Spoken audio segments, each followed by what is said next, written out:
Nathan. Alors, Eric, je te passe la parole. Oui, ben, c'est ça. En fait, je ne suis pas sûr à quel point justement qu'il allait avoir des présentations un peu plus formelles ou pas, là, parce que justement, on m'a dit présentation peut-être de 10 minutes, mais aussi discussion informelle. Fait que, mais j'ai un petit mini PowerPoint pour, euh, pour un peu illustrer là, la problématique que je représente, donc le gaspillage alimentaire. Fait que je peux vous partager ça en plus, là, comme ça sera euh, enregistré. Ah, on me dit que le partage d'écran a été désactivé pour les participants, par exemple. Ah, Je Julien. Non, non, mais l'active. c'est temporaire, il faut qu'il l'active. Ça va, le fait que vous demandiez, ça va faire lui envoyer une demande, il va pouvoir cliquer OK. Donc, c'est bon. Vous avez déjà cliqué, donc c'est une bonne chose. OK, super. Excellent. Ça marche? Fait que partager l'écran. On va commencer par le début, pas la fin, par exemple. Ça serait une bonne idée. Donc, c'est ça, en fait, moi, mon enjeu que j'ai déjà présenté tout à l'heure, c'est le gaspillage alimentaire. Puis, c'est quelque chose justement que j'ai commencé à étudier quand j'étais à la maîtrise en environnement en 2012 environ.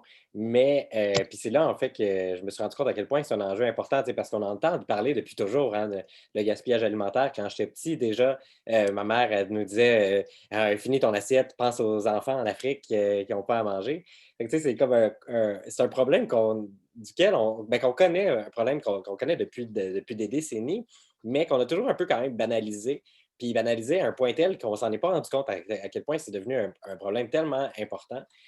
C'est en 2011, en fait, que la FAO, qui est l'Organisation des Nations Unies pour l'alimentation et l'agriculture, a publié le premier rapport international là, sur le gaspillage alimentaire, la première étude internationale sur le sujet, qui nous a révélé qu'on gaspille 1,3 milliard de tonnes de nourriture à chaque année dans le monde.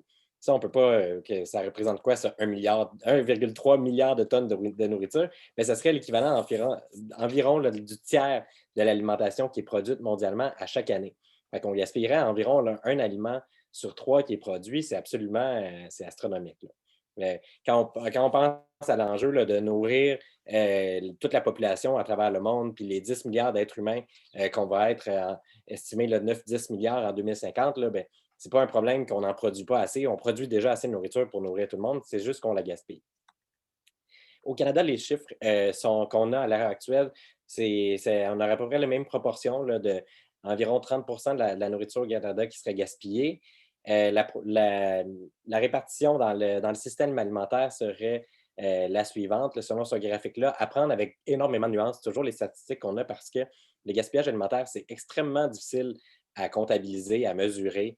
D'une étude à l'autre, ils n'utilisent pas les mêmes définitions, les mêmes méthodes de calcul. C'est vraiment, fait que c'est juste pour se donner une idée. Puis en plus, c'est pas mesuré là, de main propre là, à chaque lieu où il y a du gaspillage. Là, c'est les entreprises elles-mêmes qui extrapolent, qui estiment leur gaspillage. Ensuite, ils partagent ça aux gens qui font les études, qui extrapolent sur le secteur au complet. Donc, c'est vraiment à prendre avec beaucoup de nuances. Là, mais c'est pour voir quand même euh, que le gaspillage, là, il se produit à grande échelle à toutes les étapes. Puis que, aussi un peu pour démentir là, certaines sources quand même dans les médias qu'on entend souvent parler que c'est les consommateurs qui seraient les plus gros responsables de gaspillage alimentaire. Mais selon les chiffres qu'on a au Canada, ce n'est pas le cas. Les consommateurs là, à la maison, les ménages, ça serait 21 du gaspillage, puis le 80 se produirait là, avant l'étape des consommateurs. C'est quand même important à prendre en connaissance, à prendre en compte.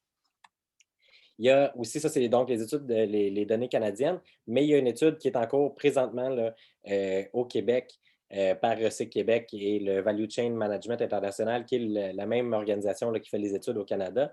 Donc, ils sont en train de faire une étude sur le gaspillage pour avoir des données vraiment québécoises, puis ils vont même extrapoler ce que serait le portrait du gaspillage à Montréal. Je crois que les résultats devraient venir là, en 2021. Donc, à suivre pour avoir des données plus locales. Euh, Pourquoi justement, donc en termes de quantité, c'est un énorme problème, mais on peut penser justement à regarder c'est quoi les conséquences de ce problème-là, plus concrètement.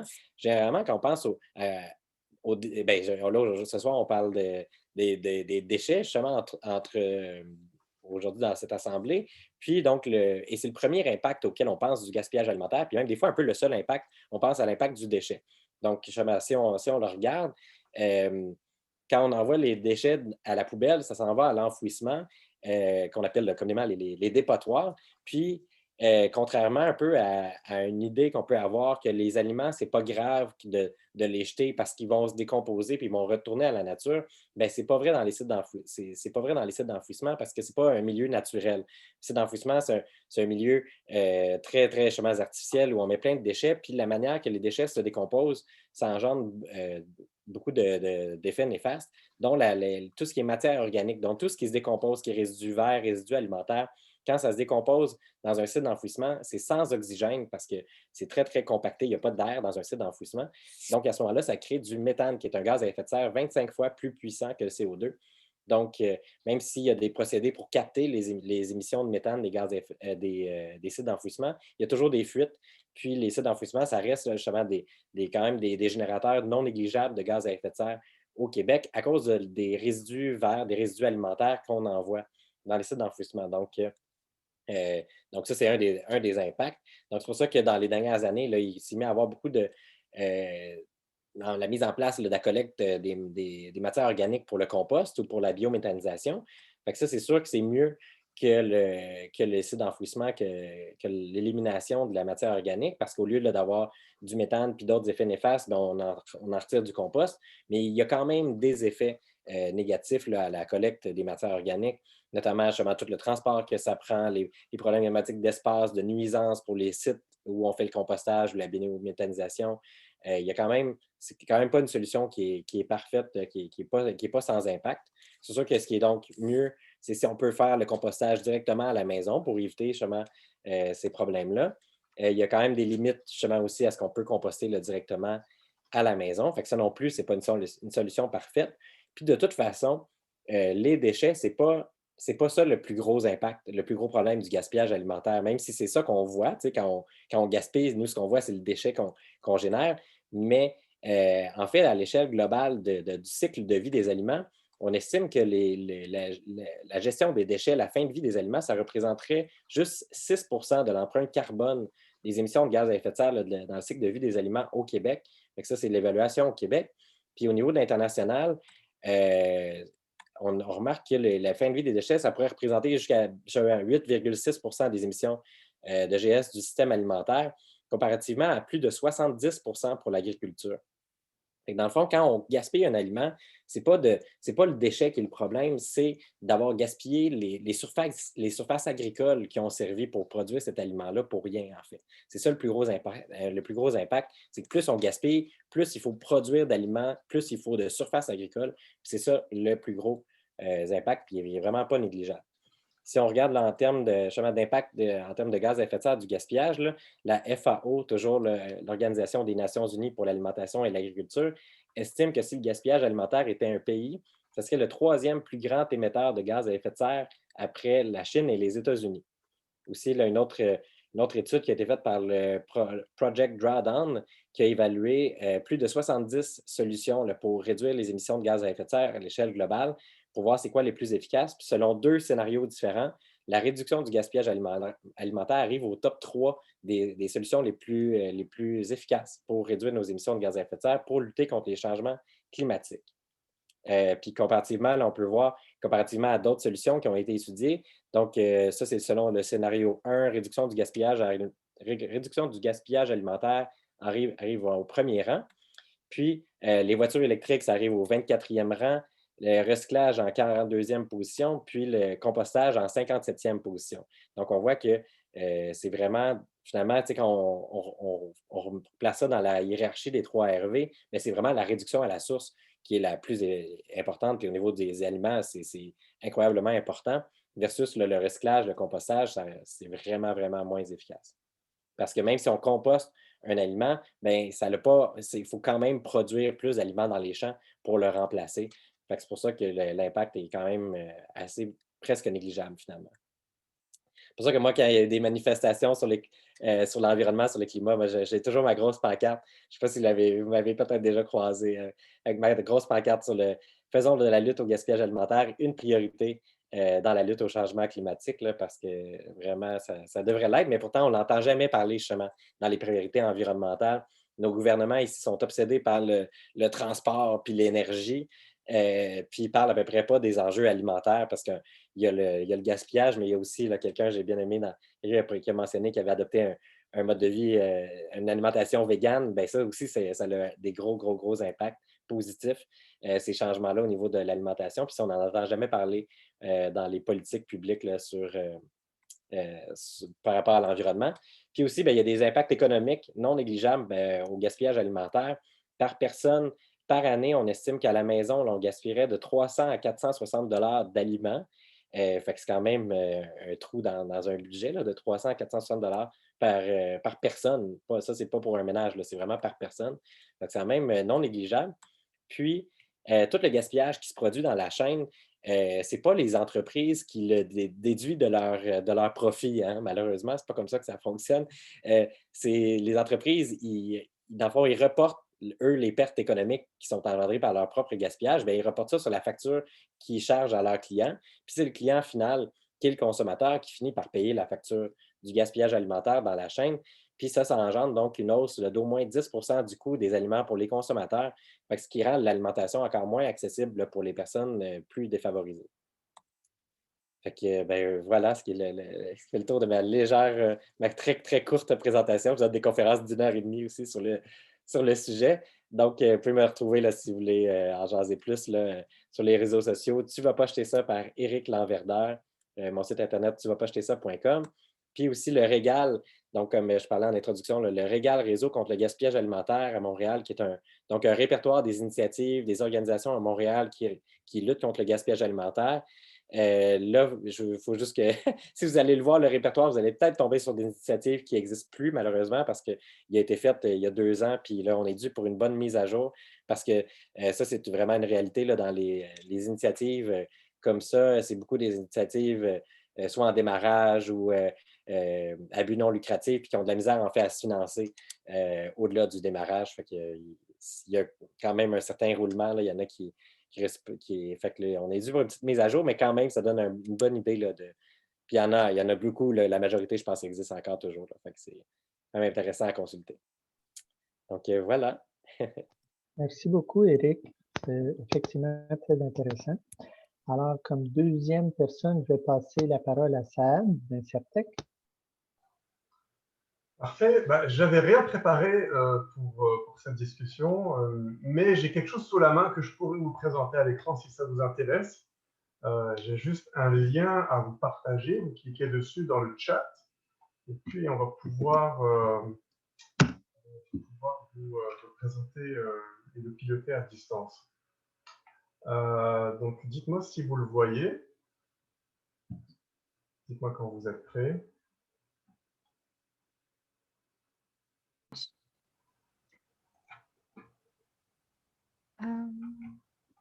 Moi, ça me dit Prez Intertech is not presenting at the moment. Please wait. Oui, même chose pour moi.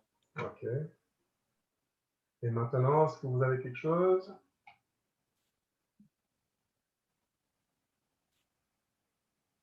C'est peut-être mieux que tu fasses un partage d'écran, Saad, comme ça tu vas pouvoir l'afficher chez toi. Parfait, on va faire ça alors. Oui, ça va super, ouais. Ok, je suis le host et je vais...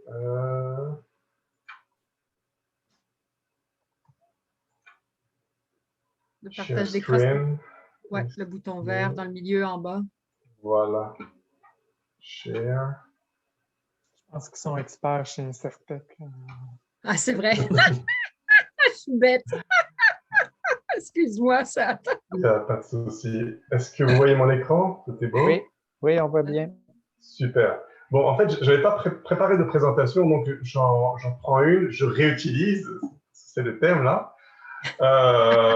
Puis on va juste focuser sur une des parties de cette présentation.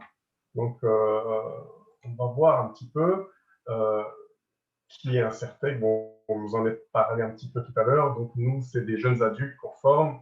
Dans notre atelier, on a chaque année entre 50 et 70 jeunes de 16 à 35 ans. Depuis qu'on existe, depuis 1998, c'est 1400 jeunes qu'on a formés. Alors, voilà, on est un OBNL. Notre mission sociale, c'est insérer, préparer à l'emploi ces jeunes-là. La mission environnementale, c'est prolonger la vie des appareils électroniques, sachant que la pollution numérique est vraiment très, très importante. Et on a estimé que ça équivalait à l'ensemble de la pollution générée par l'aviation civile au niveau mondial. On parle de tout ce qui est appareil, data center, etc. Tout ça fait en sorte que c'est très, très polluant. Alors, troisième mission, c'est pour la communauté, c'est démocratiser la technologie, la rendre accessible. Notre spécialité, donc l'informatique, c'est donc, comme je vous disais tantôt, récupérer les ordinateurs dans les grandes entreprises parce qu'il y a des parcs et des roulements de parcs informatiques et c'est du matériel qui est encore très bon. Et il y a encore beaucoup d'entreprises aujourd'hui qui ne pensent pas que ça peut être réemployé, donc ils envoient ça au recyclage. Le problème avec ça, c'est que c'est démantelé et on va utiliser, oui, peut-être les composants ou les matériaux pour faire d'autres choses, mais c'est beaucoup plus intéressant du point de vue environnemental de prolonger la durée de vie de ces appareils-là parce qu'en faisant ça, on va éviter la production de nouveaux appareils. Et quand on voit l'ensemble du cycle de vie d'un ordinateur, on se rend compte que c'est au niveau de l'extraction des ressources et de la production que sont concentrés 80% des impacts environnementaux négatifs, à savoir émissions de gaz à effet de serre, pollution avec des résidus toxiques, etc., sans parler des impacts sociaux quand on pense notamment aux mines illégales en République démocratique du Congo, ce genre de choses-là. Donc, il y a plein d'impacts qui sont liés à la technologie qu'on ne réalise pas forcément. Alors, notre spécialité, reconditionnement des ordinateurs. Ils sont remis en état par nos participants qui sont eux-mêmes encadrés par notre équipe d'employés permanents, des superviseurs, puis toute une équipe au niveau de l'insertion pour leur offrir un accompagnement psychosocial. Et puis, en bout de ligne, ce matériel est offert à des prix très abordables à monsieur et madame tout le monde et aux organismes dans notre boutique. On a aussi une boutique en ligne, donc on est capable aussi de desservir tout le Québec avec nos appareils de qualité, parce que ça vient des entreprises, donc c'est un niveau de qualité supérieur et beaucoup moins cher que le neuf. Et d'ailleurs, un de nos chevaux de bataille, c'est la lutte contre l'obsolescence, c'est le fait d'inciter les gens à avoir une consommation responsable, en se posant la question, est-ce que j'ai vraiment besoin d'acheter un nouvel ordinateur? Est-ce que celui que j'ai déjà, il ne peut pas servir encore plus longtemps si je l'entretiens? Est-ce que je peux le upgrader, changer certains composants pour prolonger sa durée de vie? Quand ça, ce n'est pas possible, à ce moment-là, on peut se procurer un autre ordinateur. Je ne dis pas un nouvel ordinateur, mais un autre ordinateur. Et là, on pense au réemploi. Acheter un ordinateur réemployé ou se le faire donner par quelqu'un dans son entourage, là, on va éviter la production d'un nouvel ordinateur. C'est ça qu'on veut éviter, le nouvel ordinateur. Et donc, voilà, donc c'est ça, comme je disais, une équipe qui les encadre. C'est des gens tous hyper passionnés, engagés et qui sont très, très dédiés à la cause. Et une équipe, une entreprise qui est aussi très professionnelle dans ce qu'elle fait parce qu'on est allé chercher les plus hautes certifications au niveau du reconditionnement de matériel informatique. On est reconnu par toutes les plus hautes instances pour faire ce qu'on fait de façon professionnelle et en obéissant à des standards qui sont très exigeants et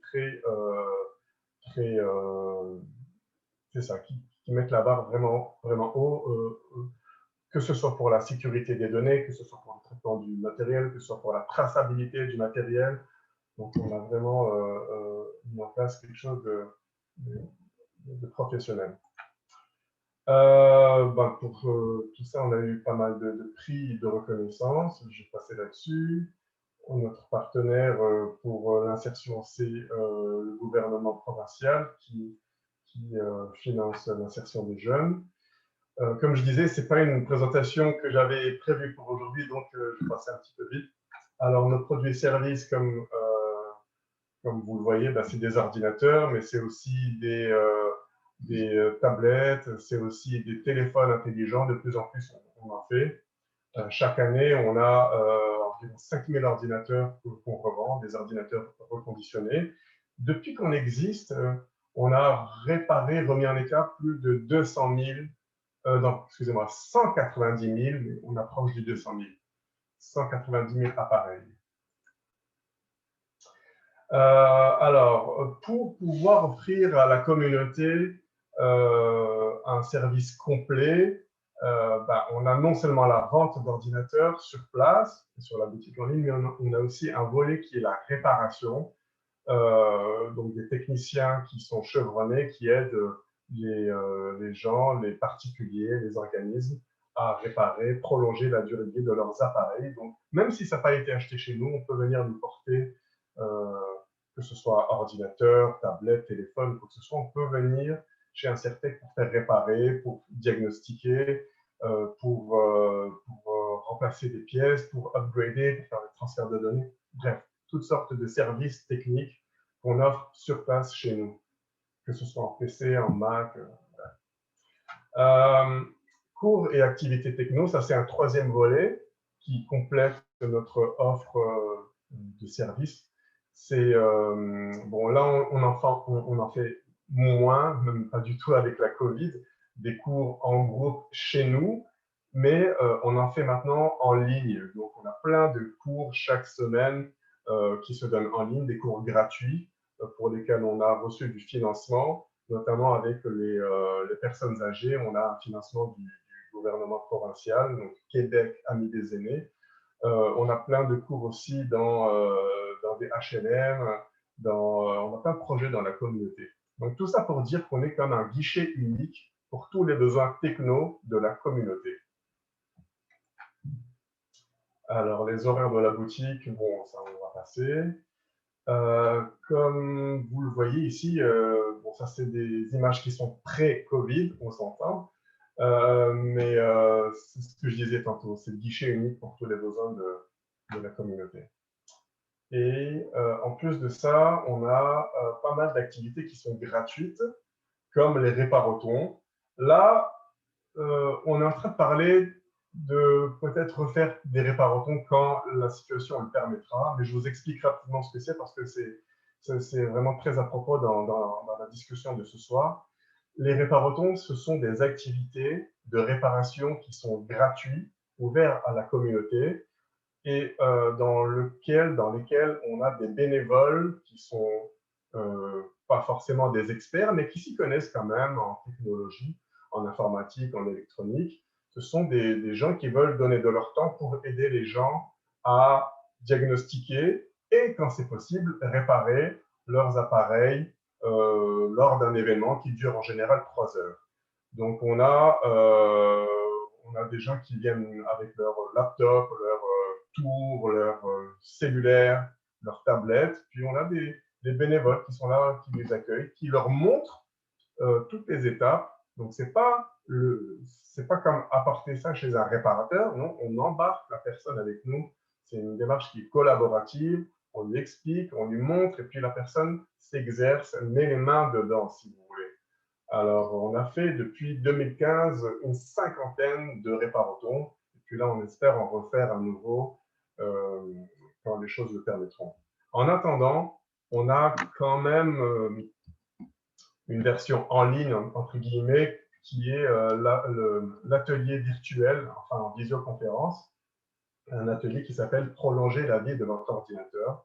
On en donne de temps en temps, chaque fois, on en fait l'annonce sur nos réseaux sociaux. Donc, si ça vous intéresse, vous pouvez vous abonner à notre page Facebook et vous serez tenu au courant.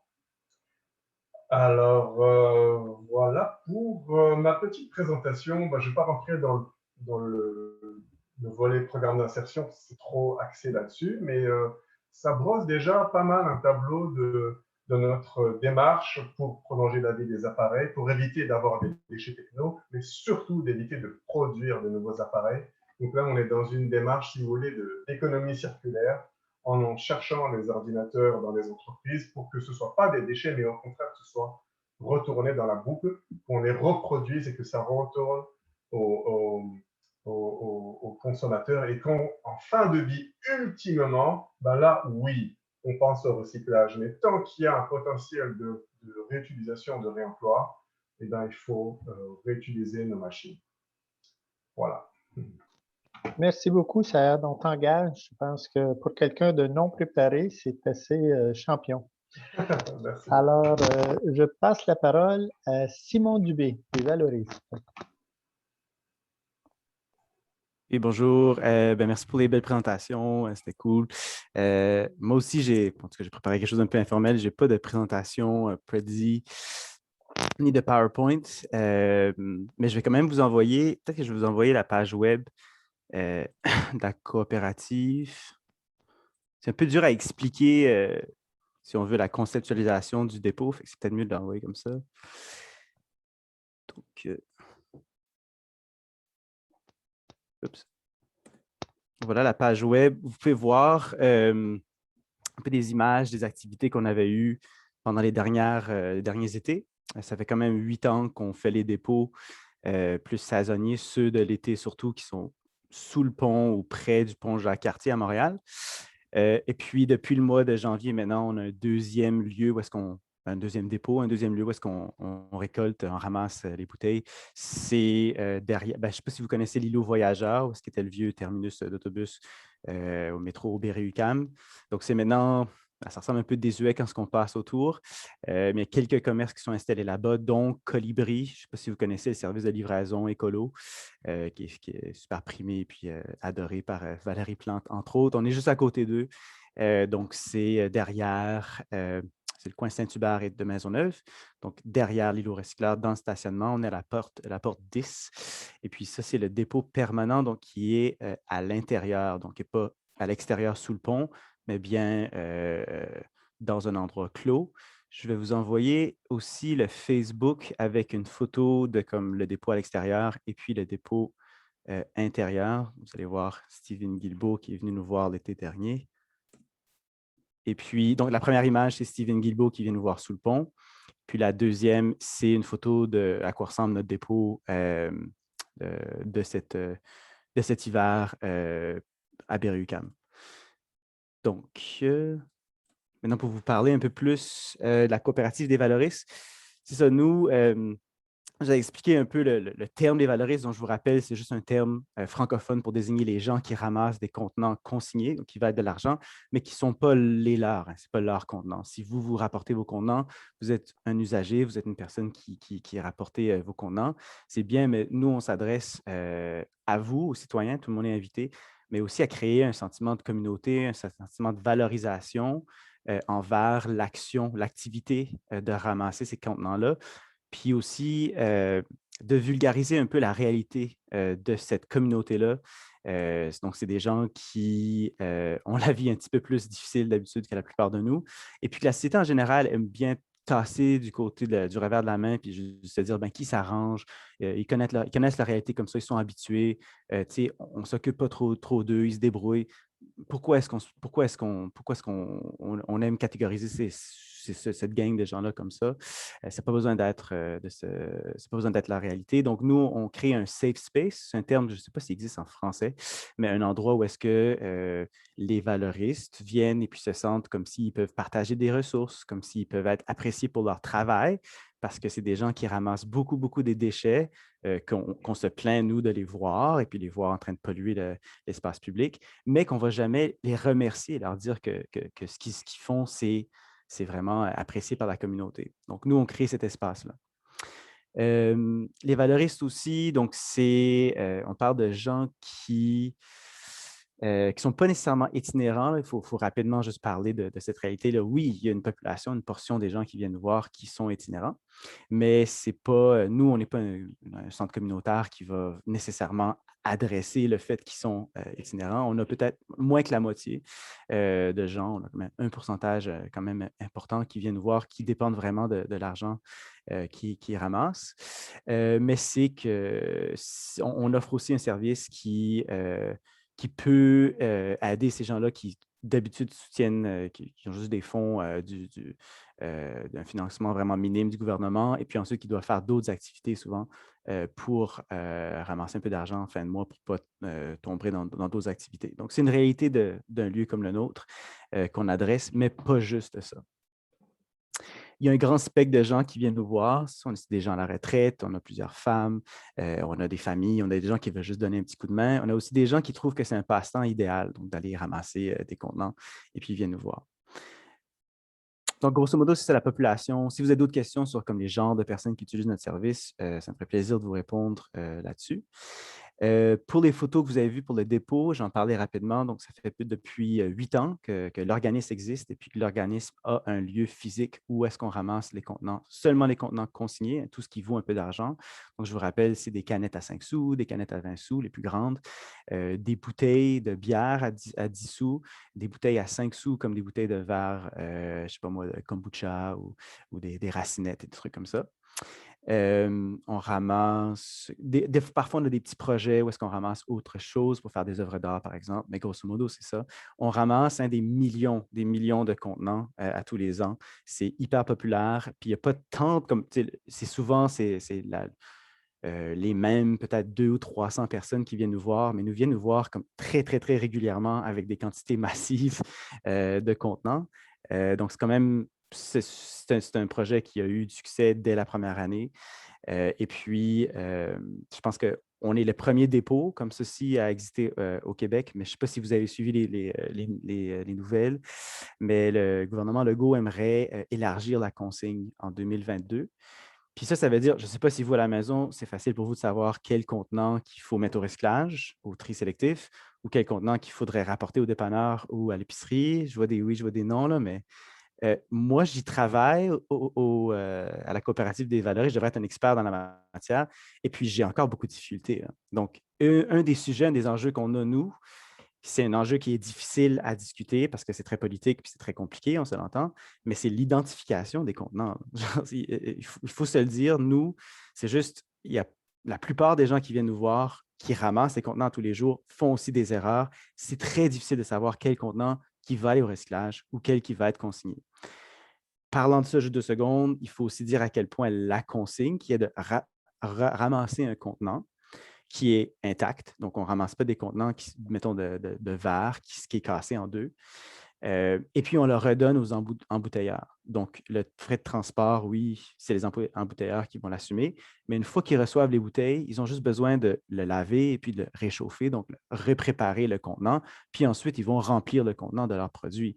Donc, si vous mettez ça sur une chaîne pour voir combien d'étapes que ça prend avant que le produit soit réutilisé, c'est beaucoup plus efficace que le tri sélectif sur les contenants de boissons.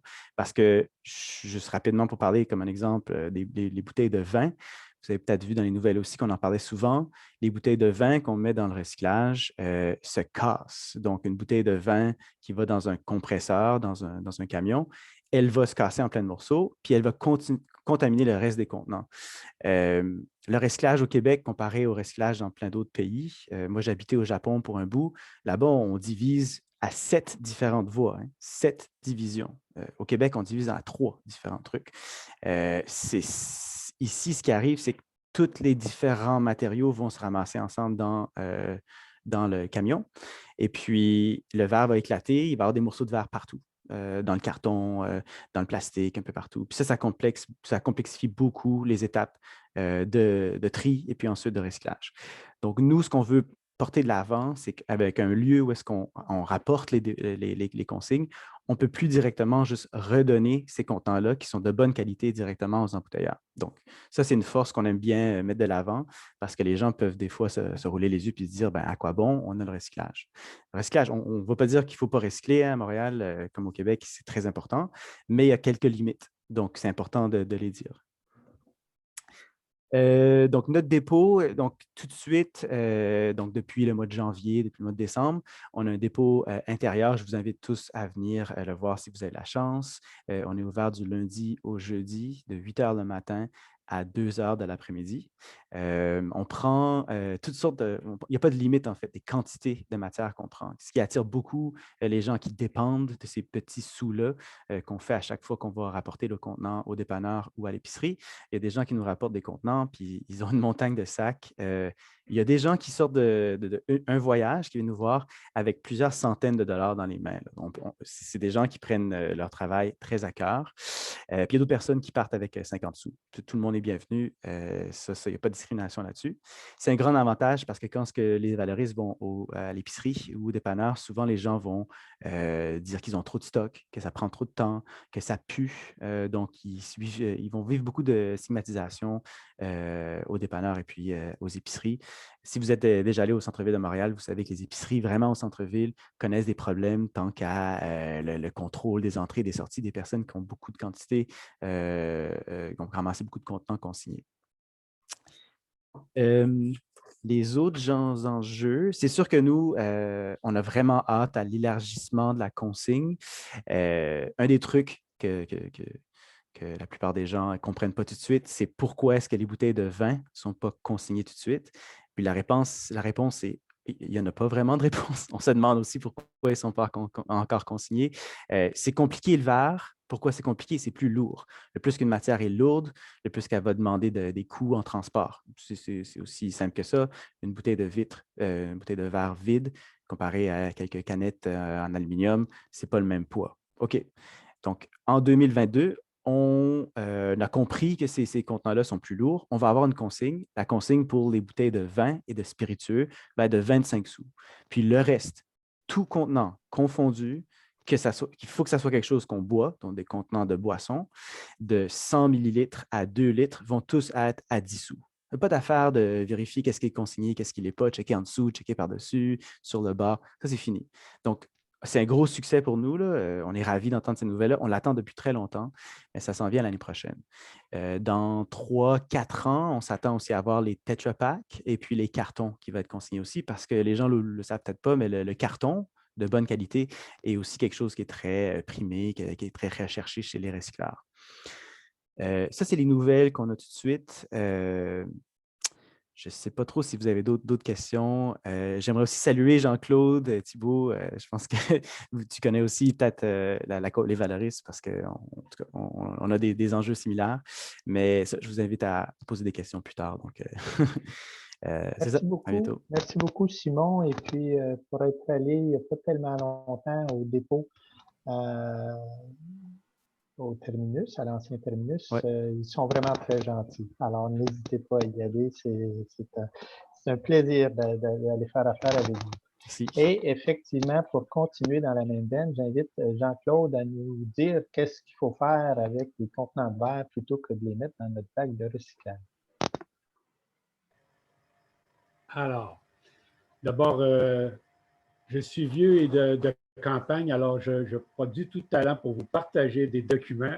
Je vais vous partager simplement notre expérience, qu'est-ce qu'on a vécu, puis j'ouvrirai des questions. Je pense que c'est ça qui va être le plus simple. Écoutez, on est un comité citoyen qui s'est formé spontanément en novembre 2013, suite à la vision d'un film que vous connaissez probablement déjà, un excellent documentaire qui s'appelle « La poubelle province ». C'est un petit chef-d'œuvre. C'est un document qui serait impossible de faire aujourd'hui parce que tous les sites d'enfouissement et les fonctionnaires qui ont parlé là-dedans n'auraient plus le droit de laisser les caméras rentrer. Si jamais vous ne l'avez pas vu, c'est sur YouTube, ça s'appelle « La poubelle province », c'est à voir absolument. Et suite à cette soirée-là, nous, on est une toute petite communauté de campagne, très, très dynamique, je vais dire humblement. Je suis racinois d'adoption depuis 40 ans quand même, mais j'ai aimé dès le départ ce petit village parce que les gens ont la créativité extraordinaire. Exemple, le premier centre d'aînés en coopérative, il est né ici à Racine. concept d'une coopérative de solidarité des aînés qui se gère, c'est ici, ça s'appelle la Brunante. Puis le premier marché locavore, c'est-à-dire de prendre seulement les produits locaux, ben, il est né à Racine. C'est juste pour vous dire, là, ça bouille.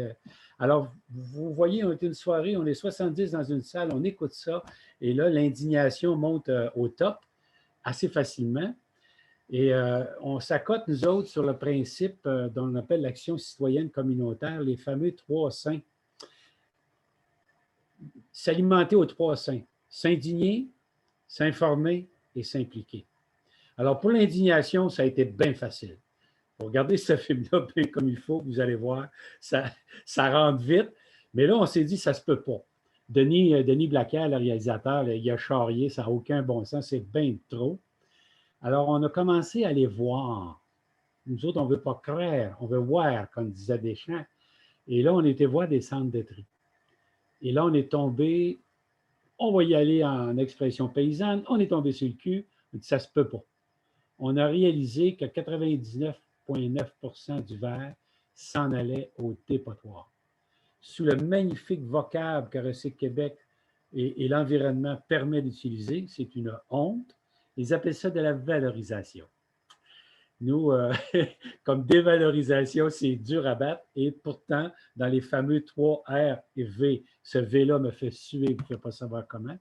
C'est un exutoire à toute connerie, dont la plus belle, pour nous, la plus visible, c'est de servir du verre supposément pour faire du recouvrement. C'est complètement débile. Surtout qu'on sait que le verre, c'est une des matières qui est recyclable indéfiniment. Il ne perd, pendant un millénaire, la molécule de silice va garder ses caractéristiques. Alors, ça nous apparaissait complètement... Alors, on s'est informé, on a été voir des organismes scientifiques, on a été voir des organismes gouvernementaux qui disaient, puis le verre, là, c'est quoi le problème? Le problème, Simon l'a très bien dit vers la fin, c'est le maudit bac fourre-tout, le bac pêle-mêle. Ça aussi, c'est une belle stupidité qu'on s'entête à maintenir. C'est quoi l'idée de payer pour payer assez cher, pour monter un système qu'on met tout dans le même tas, et là, il faut repayer pour démêler ce qu'on a mêlé. Écoutez, moi, on est en campagne, on n'est pas intelligent, mais ça ne rentre pas dans la tête, cette affaire-là. C'est vraiment stupide. Alors, on se bat, notre mission finalement, c'est premièrement 0% de verre dans les sites d'enfouissement. Puis vous allez voir, on a obtenu une partie, là, 7 ans plus tard, là, il y a une partie de ça qui passe dans la loi 65. Notre deuxième objectif, c'est 0% de verre dans le bac. Nous, on a ben, je pense que je vais vous le montrer, je ne sais pas si vous allez le voir. On a inventé un logo qui s'appelle « Verre sort de ce bac » et Maître Verlin signifie en bas « Le Québec recycle peu, mais il jette beaucoup ». Et c'est là-dessus qu'on a centré notre préoccupation, c'est de conscientiser les élus, les gestionnaires du territoire et la population. Il faut que les gens prennent conscience de ça, parce que quand on a commencé à parler de ça, il y a 7 ans, le monde disait oh, « les écolos, là, ça va faire ». Et finalement, on avait tellement de preuves que les journalistes ont commencé, parce que vous connaissez le truc, les médias, on a fait quelques actions scandaleuses, comme on a monté le mur de la honte devant la SAQ Dépôt, ça s'appelle, c'est beau comme nom, SAQ Dépôt de Sherbrooke, c'est quand même une très, très grosse succursale régionale. Et là, on a amené 400 caisses pleines de vide, pleines de bouteilles de vin vide qu'on a montées en mur. Et là, tous les médias, mais tous les médias électroniques et écrits de la région étaient là. Et c'est ça qui a démarré un petit peu notre affaire. Ce que je vous dirais aussi, je pense qu'il est important d'aller tout le temps vérifier sur le terrain parce qu'il y a énormément de désinformation des institutions et des industriels. C'est un très, très, très gros problème. Nous avons le droit, il n'y avait pas ici, Trump, il n'a rien inventé là. On a le droit maintenant dans l'espace public de désinformer les gens. C'est grave ce que je vous dis là. Mais les compagnies, pour protéger leurs intérêts entrepreneuriaux ont le droit de dire des faussetés ou de cacher des informations fondamentales. Le gouvernement, les fonctionnaires attitrés au gouvernement ont le droit de retenir des informations. Puis je ne vais pas partir sur des détails, mais nous, on l'a prouvé. Ce que je vous dis là, on l'a prouvé en commission parlementaire. Je profite de l'occasion pour saluer, certainement que vous la connaissez, une dénommée Rouba Ghazal. Si tous les députés étaient comme ça serait extraordinaire. Rouba a réussi à convaincre les 4 partis de dire qu'il faut faire une commission parlementaire sur le verre. Ça n'a pas d'allure, on entend des affaires qui ne tiennent pas de bout. Il paraît que ça va tout aux déchets. Elle a tellement bien présenté ça, elle connaissait tellement bien le sujet qu'on a pu aller à la commission parlementaire et là, on a sorti ces menteries-là. Imaginez-vous donc, on avait tellement peur qu'on était assermenté pour avoir la protection de l'Assemblée nationale. Et les députés se demandaient, les 14 députés, qu'est-ce qu'ils ont vous a demandé une affaire de main? Ils ont compris au fur et à mesure de la demi-heure que c'était vraiment incroyable, à un tel point que dans les 9 recommandations du rapport, ils en ont gardé 2 des nôtres. La première, plus jamais de verre dans les dépotoirs. Je vais y revenir à la fin, mais est écrite, c'est la première recommandation. Puis la deuxième, c'est d'avoir un système mixte, souple, dépendant des régions, dépendant des villes, la campagne, tout ça, de récupération du verre. Et finalement, pour faire court, là, je ne sais pas si je saute trop d'étapes, mais ce n'est pas grave. L'essentiel, je pense, c'est là. Pour faire court, là, on a fait 2 belles réussites politiques parce que ça prenait des gestes politiques. La première, c'est notre MRC. C'est une toute petite MRC, OK? 38 000 habitants. Je pense que d'après moi, il y a que le plateau, vous êtes plus que ça, mais en campagne, 38 000 habitants, c'est quand même 18 municipalités. C'est toutes des petites municipalités comme Racine, mais... Et on les a convaincus, encore une fois, par un geste médiatique. On a rempli le conteneur à verre de l'écocentre en 4 heures, 60 000 bouteilles faites par des comités de 16 municipalités de la MRC.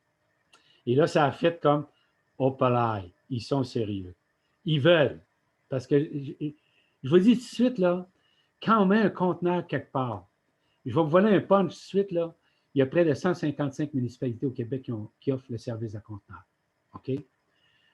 C'est assez extraordinaire. Ça dépasse complètement ce qu'on avait prévu. Mais ce qui nous renverse, c'est qu'à la minute qu'on met le conteneur, il se met à déborder dans la semaine qui suit. Les gens, on dirait que c'est un genre d'antidote contre le cynisme. C'est fou, hein? Parce que les gens, ils savent à ce temps qu'avec le verre, on déconne sérieux. Puis avec l'ensemble, Simon l'a bien signalé tantôt, le verre étant mêlé dans le bac, il se brise, il contamine dans le centre de tri, ça fait des dommages. Je n'ai pas besoin de vous expliquer ça, vous savez tout ça. Et on s'entête encore avec la loi 65, parce que nous autres, quand la loi 65 est sortie, on a dit « wow, 80% de notre job est fait ». Dans le sens que là, on consigne des millions de contenants plastiques et des millions, des centaines de millions de contenants de verre. Wow! C'est vraiment... OK, on est content et on est bien fâché. Parce que l'autre principe, ils n'ont pas voulu le comprendre. Le verre alimentaire qui vient de l'épicerie, imaginez-vous donc que le ministre s'entête et l'organisation de ça s'entête à le laisser dans le bac pêle-mêle, continuer à dévaluer le reste de toutes nos... C'est vraiment... On ne comprend pas. On était un petit peu découragés. On a un petit down dans cet incite-là. On dit, bon, il y a une consultation publique qui s'en vient là-dessus là, dans quelques mois. On va peut-être s'y remettre, puis on va pouvoir foncer là-dessus. Alors, au moment où je vous parle, quelque chose qui nous a tellement dépassé, avec un petit Facebook, on a un Facebook qui s'appelle Opération Vert Vert, qui donne des nouvelles. C'est tout, Opération Vert Vert. Et on a 15 MRC maintenant qui offrent des services et ça couvre 155 municipalités à l'intérieur de ces 15 MRC-là. Puis le mouvement continue. On reçoit des téléphones, on reçoit des courriels, les gens disent hey, « comment qu'on fait pour… » Dans votre coin, d'abord, il y a Hansik, c'est le premier urbain. On était tellement contents parce que c'est en campagne que ça a sorti d'abord, Parce que les gens disent, ah, un conteneur, ça ne marchera jamais en ville. Tu sais. On sait bien qu'en ville, vous êtes tous des irresponsables, puis l'écologie, ça vous n'êtes pas là pantoute, vous êtes des pollueurs, c'est tout. Et à chaque fois qu'on en met un, il se remplit. Juste dans sa rive sud, à Brossard, la 3e semaine après le bac, au conseil municipal, dans une réunion spéciale, ils recevaient tellement de plaintes qu'ils en ont mis un 2e. Au moment où je vous parle, il y en a 4. À Sherbrooke, ils ont commencé avec 4. Là, ça gueulait tellement qu'ils sont rendus à 7. Mais là, ça gueule encore plus. Ils veulent en mettre d'autres. Mais là, il y en demande 20. Là. En tout cas, c'est juste pour vous dire que ça correspond à un besoin tel que nous, là, ça, il ne faut pas dire ça à d'autres personnes. Là. Nous autres, on a commencé par le verre, parce que selon nous, là, c'était la pointe du iceberg de toute la gestion de nos matières recyclables. Parce que je suis comme Simon, là. Moi, ce que je rêve après, là, à côté du bac du verre, qu'on va avoir dans toutes les municipalités, OK? Il va y avoir un bac à papier, un bac à carton, un bac à métal.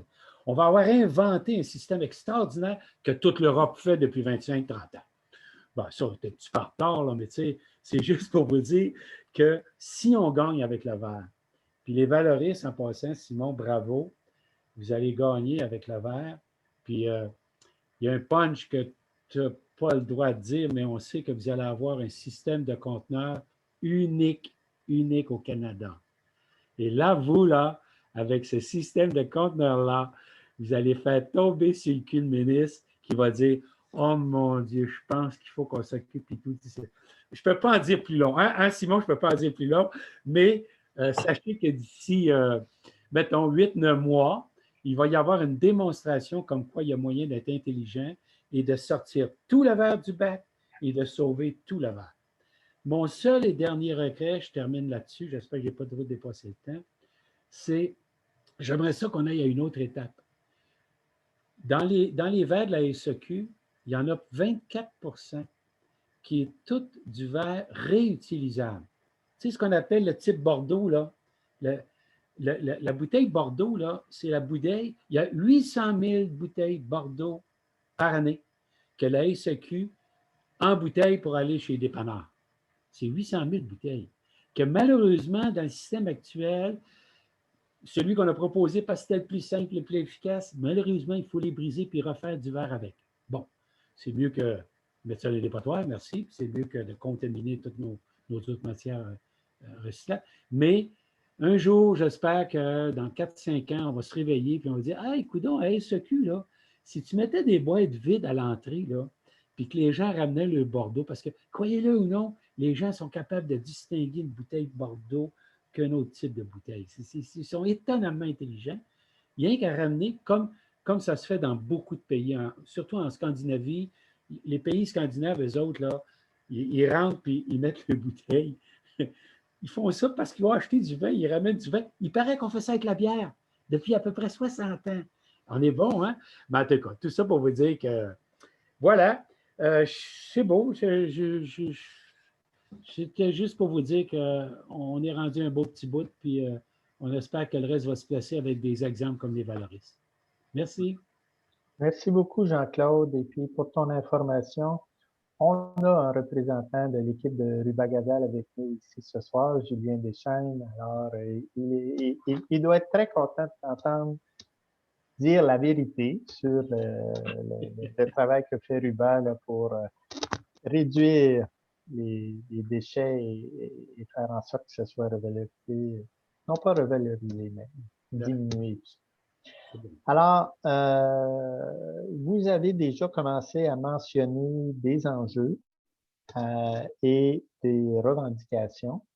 J'invite peut-être avant d'aller plus loin là-dessus à une ouverture à tous les autres participants, parce que je ne pense pas qu'on ait d'autres représentants d'organismes, mais une ouverture à tous les autres participants de poser quelques questions, d'amener vos propres idées, vos éclaircissements pour le plaisir collectif d'aller chercher ces idées. Alors, je ne sais pas si vous voulez lever la main ou simplement faire un signe comme ça. Marie? Voilà. Je voulais juste préciser là, pour les bulles à verre. En Allemagne, il y a les bulles à verre-vert, les bulles à vert brun et les bulles à vert blanc. Hein. Donc, on peut encore utiliser notre imagination pour faire encore mieux. Pour moi, le problème, c'est vraiment, de manière plus globale, hein, au niveau des déchets, c'est vraiment la réduction à la source. Et les expériences ont montré, que ce soit en Europe, en Asie ou même aux États-Unis, que ce qui marche véritablement, c'est de faire payer ces déchets. Et je pense qu'on est obligé d'aller par là. Puis là, on va bien recycler. Puis là, on va bien composter. Puis on va même réduire le recyclage et même réduire le compostage. Donc, pour moi, ça c'est la voie. Merci. Merci, Marie. Et d'autres commentaires, une question?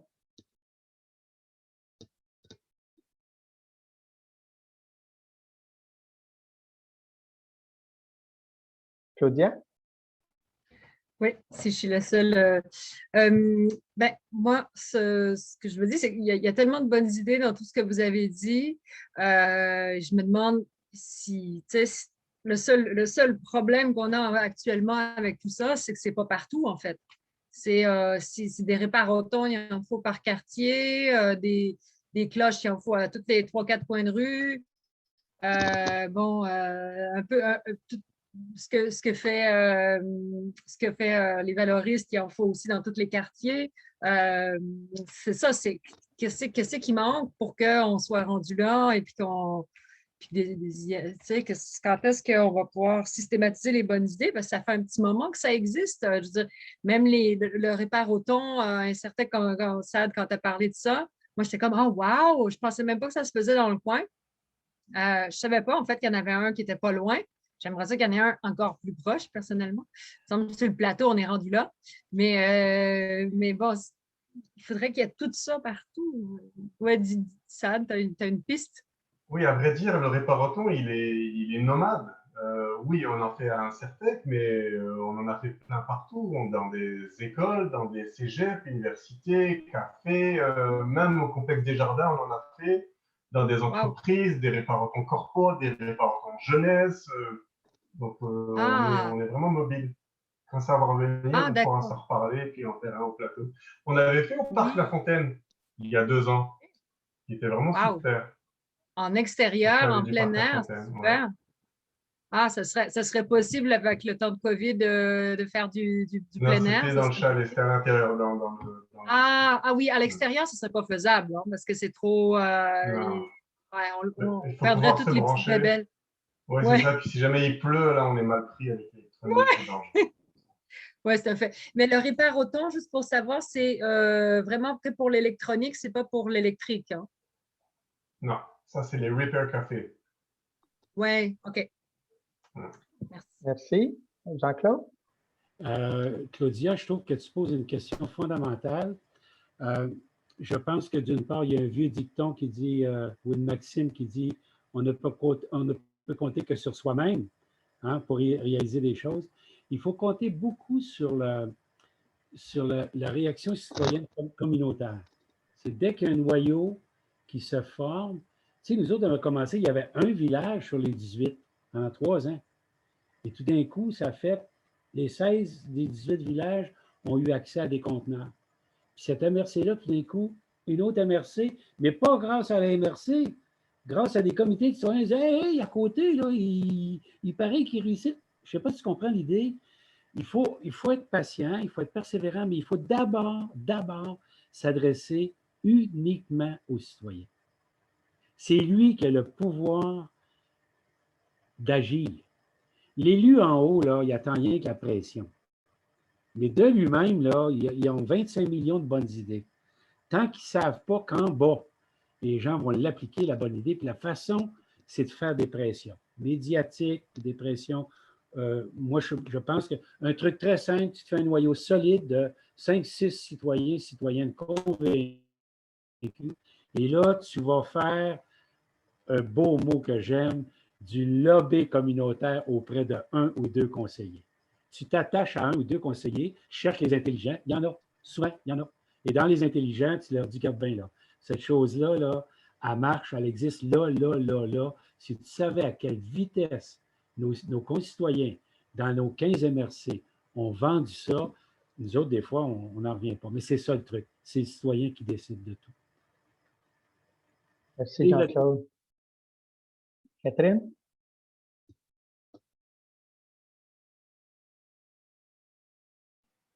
Oui, ma question est pour Éric. Comme on voit très bien dans la présentation que tu as faite, qu'il y a un énorme problème en amont de nous, les consommateurs.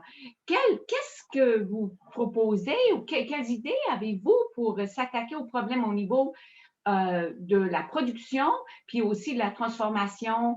Il y avait la troisième chose, puis la distribution. C'est pas une question simple, mais c'est une excellente question d'ailleurs. Puis justement, je l'aborde là, dans mes conférences. Là, je fais le tour justement du gaspillage là, à travers la chaîne. Puis en fait, quand on regarde c'est quoi les causes de gaspillage à chacune des étapes, on peut facilement un peu voir des solutions. Parce qu'il y a énormément, en fait, ce qui est gaspillé majoritairement dans la chaîne industrielle, commerciale, c'est des aliments qui sont encore bons à être consommés. La vaste majorité, c'est des aliments qui sont bons à être consommés, qui sont rejetés pour plein de critères logistiques, esthétiques. Fait qu'en fait, il y a plein fait que c'est de beaucoup de remettre en question ces critères-là. Mais aussi, le problème, c'est que justement, c'est que c'est plein de. Finalement, c'est des enjeux commerciaux qui engendrent tout ce gaspillage-là. Fait que puis c'est rentable pour les entreprises de gaspiller. C'est ça le problème, en fait.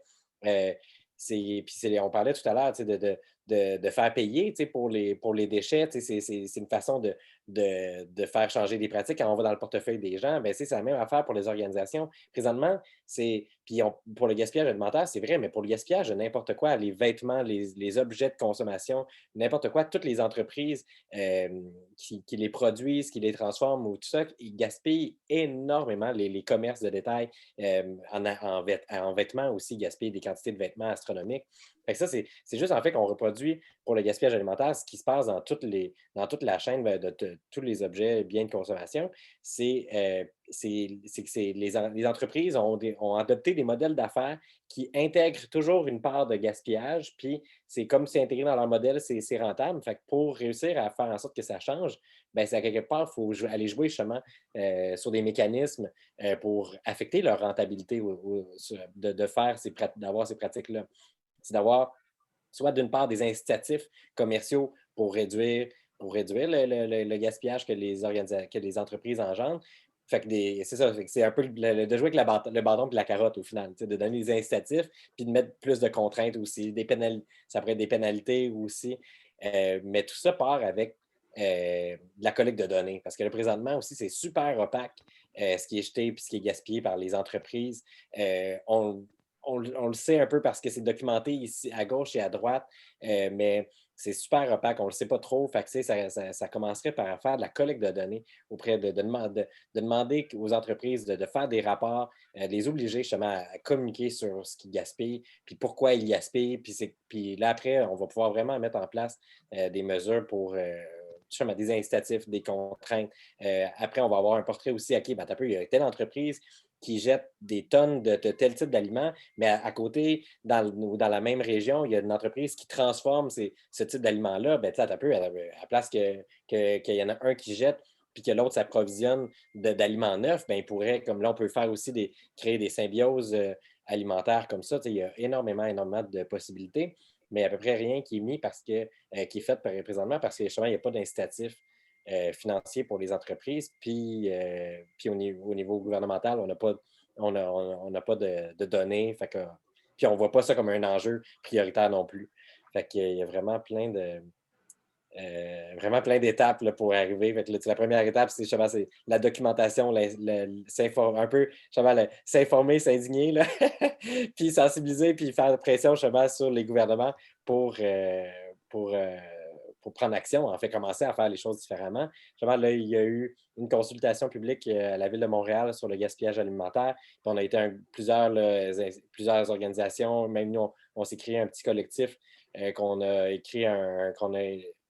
déposé un mémoire qui a été soutenu par 25 organisations reconnues aussi Puis là, il y a un BAP sur les résidus ultimes présentement qui est fait au Québec. Fait que là, nous, on martèle pour que les matières organiques, les résidus alimentaires ne soient pas du tout considérés comme étant un résidu ultime, puis de remettre la priorité à la réduction à la source. Fait que, en tout cas, on travaille justement d'arrache-pied, nous, avec un petit collectif là, pour justement faire du lobbying exactement là, sur les élus au niveau municipal, au niveau provincial, pour faire changer les choses parce que, oui, justement, la consultation publique, oui, qui a été lancée par Atlantide Desrochers de partage et solidarité sur le plateau. Puis moi-même, je suis quasiment voisin avec Atlantide en plus. Fait que on a beaucoup travaillé ensemble là, sur ce dossier-là, justement. Merci, Eric. Alors, Simon, ensuite Claudia. Il y avait Marie aussi, je pense, avant. Ah, ben moi, je l'avais après, puis il y a Julien aussi après. Alors, on va tous avoir le temps de parler. Alors, Simon, Claudia, OK, Marie, je vais Julien. essayer d'un peu vite. Eric, tu as volé mon punch, je voulais parler de bâton et de carotte, moi aussi. Là. Mais ouais, je rappelais pour une idée, j'ai mentionné vite que j'avais habité au Japon parce que là-bas, il y a vraiment des bonnes idées pour la gestion des matières résiduelles parce qu'ils n'ont pas beaucoup d'espace. Un des problèmes au Canada, c'est qu'on garage tout dans un site d'enfouissement, il y en a partout, il y a plein d'espace, on s'en fout, on ne voit rien. Puis c'est un peu de la pensée magique de s'imaginer qu'on achète quelque chose, on le met à la poubelle, ça disparaît. Puis en fait, pour beaucoup de résidents au Canada, je pense que pour eux, c'est vrai. C'est-à-dire que j'ai jamais vu la répercussion de tous mes déchets. J'ai jamais vu où est-ce que ça s'en va, je m'en fous. Puis j'ai le droit de m'en foutre. Tandis que dans un pays comme le Japon, où il y a zéro espace, ça va dans les incinérateurs, puis ça va polluer, donc on va moins bien respirer. C'est un impact direct sur la santé des gens. Ils sont un petit peu plus conscients de ça. Puis eux, comment ça marche? C'est que tu as une limite du montant de sacs que tu peux mettre à la rue.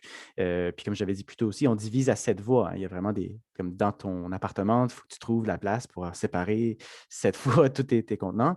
Puis dès que tu sais que tu vas déborder, que tu vas mettre plus de trucs à la rue, bien, si tu essayes de mettre plus de trucs à la rue, bien, les gens qui vont ramasser les sacs, donc les employés de la ville, ne vont pas prendre ton sac. Ils vont mettre un collant et ils vont dire non, tu as notre omis un règlement, on va le voir ici. Puis là, après ça, si tu veux mettre des trucs à la rue qui vont être pris par la ville, tu dois aller à la mairie ou à un centre quelconque, puis tu dois payer pour avoir un collant. Puis sur le collant, ça donne l'autorisation aux employés de la ville de prendre le sac que tu as mis à la rue. Vous voyez? Comme ça, c'est une organisation autour du fait qu'on sait qu'il y a des gens qui consomment plus que d'autres, puis parfois, mettons qu'on déménage, on va plus consommer, mais c'est ta responsabilité, toi qui mets les choses à la rue, de trouver une manière de le faire pour pas que ça ait un impact sur à la fois le travail de la ville et puis son environnement, etc., etc. Il y a des méthodes à le faire, puis eux autres, ils l'ont fait. Mais ça, c'est un peu le bâton. Quand ça vient à la carotte, oui, les réparatons, oui, la remise que vous connaissez, je pense à Rosemont, une place où aller réparer des trucs, c'est bien, mais ça reste que je pense que c'est un peu une communauté assez peut-être pas clique, mais genre un pourcentage assez bas des gens qui veulent vraiment s'organiser. Donc, ma question à vous, à tout le monde, peut-être aussi à Julien, parce que Rubagaza, on l'aime bien, nous connaît bien à la coop aussi, c'est est-ce que c'est encore du suicide politique d'apporter ces idées-là dans un pays ou dans une province où les gens s'en foutent un peu, qui ne connaissent pas trop la réalité de la gestion des matières résiduelles? Et puis sinon, peut-être aux résidents, comme qu'est-ce qui ferait en sorte que les gens vont être comme Jean-Claude, genre comme la communauté là-bas, indignée. Comment est-ce qu'on fait pour que les gens se disent « OK, wow, ça suffit ». Puis, je n'ai pas la réponse. Je me demande juste si c'était peut-être un sujet que les gens veulent débattre. Si personne ne veut répondre, c'est cool aussi. C'est juste, je lance la question.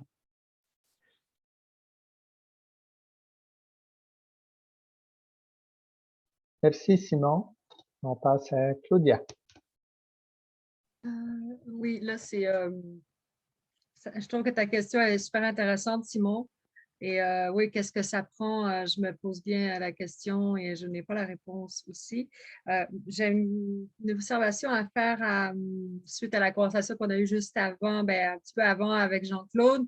Est-ce qu'il existe un guide de comment c'est qu'on fait pour avoir une cloche dans son quartier? Est-ce que vous avez une espèce de petit mode d'emploi, là, genre, il faut d'abord faire ci, il faut d'abord faire ça, pour stimuler le fait que les gens le fassent et faire que ça se fasse plus, en fait? On est en train de terminer notre site Web. Écoute, okay. on est un organisme, on n'est pas un organisme, je m'excuse, on est un comité qui n'existe pas. on n'est pas un OSBL, on n'est rien qu'un vrai comité citoyen. Et on n'a pas un sou. On fait ça sur notre bord. Et là, on a senti le besoin de ce site web-là et il devrait sortir dans les 2 prochains mois, pour être honnête. Ah, OK. Et est-ce que vous avez un mode d'emploi que vous pouvez nous envoyer par courriel ou quelque chose comme ça ou pour faire mettre des cloches? C'est ça, exactement. Toute la procédure. Ça va être sur le site Internet. OK. Le pourquoi et le comment, c'est ça l'objet du site, c'est pourquoi un conteneur à verre et comment faire du dépôt volontaire, comment avoir son conteneur à côté de chez soi. Super, OK. On va attendre après ça, c'est super. J'espère que ça satisfasse les besoins des gens. Oui. Merci. Merci Claudia et Jean-Claude. Je passe à Marie. Voilà. Avant, Éric, tu parlais du gaspillage alimentaire qui était finalement, il ne coûte rien aux entreprises. Mais en fait, maintenant, avec l'économie circulaire, on se rend compte que finalement, les matières résiduelles, elles ont une valeur économique. On voit des choses se développer, des entreprises. Le Québec est très avancé à ce niveau-là, hein, au niveau de l'économie circulaire. Par rapport en Amérique du Nord, si, au Canada, si. Pas par rapport à l'Europe, ça c'est sûr.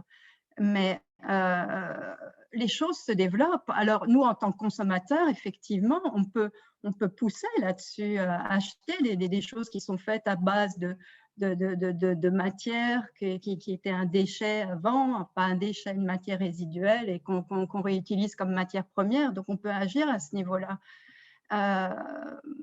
C'est sûr qu'il y a beaucoup à faire, mais le gaspillage coûte de l'argent aux entreprises, si ce n'est qu'elles c'est un pis-aller. Elles n'ont pas… Elles se disent, bon, c'est comme ça, je n'ai pas le choix. Mais le jour où elles réalisent que ça leur coûte de l'argent, elles peuvent changer. Donc, encore une fois, là, c'est l'information, à mon avis. L'information, l'éducation.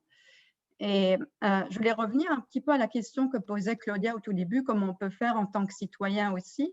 Et puis là, je reviens à toi, Simon, avec les valoristes. Vous ne vendiez pas un crochet à un moment donné qui permettait aux citoyens d'aider justement ces valoristes à collecter les bouteilles, etc. Est-ce que c'est encore en vente, ça? Est-ce que vous en faites la publicité? Je pense que c'était un crochet il y a 3-4 ans. C'était vraiment simple. C'était juste un crochet qui disait aux gens, mettez vos sacs avec vos bouteilles ou vos contenants consignés dans ce sac-ci pour aider les valoristes. Super simple. Je sais qu'à la Coop, ça fait quelques années que je ne l'ai pas vu, ce crochet-là. C'est un projet pilote. Mais ce qui se passe aussi à Montréal, vous l'avez peut-être déjà vu au centre-ville, autour des poubelles publiques, une espèce d'anneau autour de la poubelle. Puis là, les gens peuvent mettre leurs contenants sur cet anneau-là, juste pour donner les contenants consignés aux valoristes. Mais c'était une super bonne idée, le crochet. Je ne sais pas trop qu'est-ce qui se passe avec ça, désolé. Ben moi, je peux répondre un peu parce que j'ai posé la question récemment quand on a apporté des choses. On m'a dit qu'il n'y en avait plus beaucoup, mais ce qu'on pourrait faire, c'est juste de mettre des bouteilles consignées ou des contenants consignés juste devant notre clôture ou la porte en avant, à part de la poubelle, puis les valoristes vont venir les chercher. Donc, c'est ce que nous, on a commencé à faire. C'est qu'on a mis, quand on a accumulé 6 bouteilles de bière, on les met devant la maison et puis ils vont partir. C'est ce qu'on m'a dit. Mais quand, moi je le fais aussi, mais quand est-ce qu'il faut les mettre? Parce qu'ils ne passent pas tous les jours, tu sais, donc… on peut mettre le jour du recyclage parce que souvent, ils vont venir chercher dans des sacs, mais ça évite qu'ils aient besoin de défaire des sacs. C'est ce qu'on m'a dit. Merci. Je crois que ce n'est pas ton tour que tu voulais faire, Catherine. Alors, on va demander à Julien, qui a demandé la parole depuis un petit bout de temps, mais qui ne peut pas lever la main en étant l'autre. Alors, Julien. Voilà, merci. Je pense que les oreilles de Ruba doivent lui friser à vous entendre et à donner autant de bons commentaires. Je vais lui passer le mot. Elle aurait voulu être ici avec nous ce soir, mais grosse semaine dans l'Assemblée nationale sur d'autres enjeux de langue et d'immigration. Donc, je la représente avec plaisir. Puis, j'ai envie de répondre à ta question, Simon, sur est-ce que c'est un suicide politique? Moi, je pense pas. Je pense que faut pas avoir peur de l'exiger, de le demander. Puis il y a des élections municipales au fédéral. Tous les paliers ont un rôle à jouer là-dedans. Là. Fait qu'il faut continuer d'inciter puis de matraquer ce message-là parce qu'il va finir par rentrer. Je pense qu'à l'usure, on va l'avoir. Là. Puis, dans le cas spécifique des conteneurs là, sur le plateau Mont-Royal, c'est pas faute d'avoir essayé. Là. Ruba a tout tenté avec l'arrondissement pour essayer d'en avoir un, mais comme le gouvernement de la CAQ avait son projet de loi, puis que là, il annonçait des sites gouvernementaux de dépôt, mais on a l'impression que la ville, l'arrondissement attendent justement que les sommes soient dédiées. Fait qu'il n'y a pas d'initiatives citoyennes populaires qui peuvent être prises par l'arrondissement à ce stade-ci, mais il faut les contacter, il faut leur écrire, leur dire que c'est ce que vous voulez, puis ça, nous, c'est ce qui nous manquait là, pour revendiquer ça auprès de l'arrondissement. C'était une masse critique de gens qui sont derrière nous et qui le demandent. Fait que j'ai l'impression que ton guide, Jean-Claude, on a hâte de le voir apparaître, puis ça va peut-être faciliter l'implantation de conteneurs ailleurs. Parce que oui, la solution de la CAQ est bonne, mais il y a quand même quelque chose d'engageant, que ça vienne des citoyens. Puis je trouve que c'est ça qui est beau de la plupart des initiatives qu'on voit, c'est que c'est pas parti d'une obligation gouvernementale, c'est parti d'un désir aussi de faire les choses mieux puis correctement. Puis on intègre des gens qui sont exclus de la société, même puis on leur donne une deuxième chance. Moi, je trouve en tout cas que vous êtes passionnant à écouter, puis je vous encourage à continuer de le vendre de même. Là. C'est vraiment c'est important le travail que vous faites, les quatre. Voilà. Merci, Julien. Catherine? Oui, effectivement, c'est vraiment très intéressant. En fait, j'avais deux trucs. Le premier, c'est effectivement la question de la matière, la gestion du verre, comme ça relève en partie du municipal, en fait, que la municipalité pourrait effectivement mettre plus de cloches, ça serait le temps d'en parler avec nos candidats, justement pour les élections municipales qui s'en viennent. Je sais qu'on a essayé de l'inclure dans un des projets du budget participatif. Et puis, on s'est fait dire que comme ça relève de la ville-centre, puis ça ne relève pas des arrondissements, que ce n'est pas admissible. Puis que ça s'est fait à un tic par erreur, que c'est ce qu'on s'est fait dire. Et puis que maintenant, ce serait vraiment le temps de mettre la pression sur la ville-centre pour le faire. Ça, c'est mon premier point. Deuxième point, ici, on n'a pas parlé du suremballage plastique en bonne partie. Qui est-ce qui travaille là-dessus ou est-ce que, comment on pourrait s'attaquer? Ça, c'est vraiment pas en prévision des élections municipales parce que il y a à peu près pas, à part des sacs en plastique sur le territoire de Montréal, je ne pense pas que la Ville de Montréal a beaucoup de points là-dessus. Mais c'était ça ma question. Merci. Je ne sais pas s'il y a quelqu'un qui peut répondre à ça. Sinon, on va continuer avec les questions et commentaires. Il y a plusieurs mains levées. Julie, Éric, Jean-Claude, très bien. Jean-Claude, est-ce que c'était pour répondre à la question de Catherine? Oui, absolument. Catherine, l'argument de l'arrondissement est totalement faux. On en a un exemple sur la rive sud où tu as deux arrondissements. La ville de Longueuil a refusé et tu as deux arrondissements qui sont équipés, au moment où je te parle, de conteneurs à verre. Alors, l'argument ne tient pas. L'autre chose, j'en profite parce que ça répond à un point que je ne sais pas si c'est Claudia ou qu'on a soulevé. La loi 65 a été adoptée, je crois, c'est le 11 ou 12 mars. La loi, donc, est adoptée sur la consigne. Sauf que on voit très bien que son application, c'est très complexe de repartir tout le système à zéro. OK? Et nous, on prévoit qu'au plus tôt fin 2023 et probablement milieu 2024, que la loi sur la consigne va être complètement appliquée. Ils vont faire des projets pilotes. Alors, nous, le truc, c'est la chose suivante. Mettez le plus de consignes possible au Québec. de système de conteneurs à dépôt volontaire, de conteneurs à verre à dépôt volontaire, ils vont être pognés pour l'intégrer dans la nouvelle loi. À l'heure actuelle, le ministre a dit on peut pas, on n'empêchera jamais les conteneurs, mais ils vont devenir désuets lorsque la loi sera appliquée.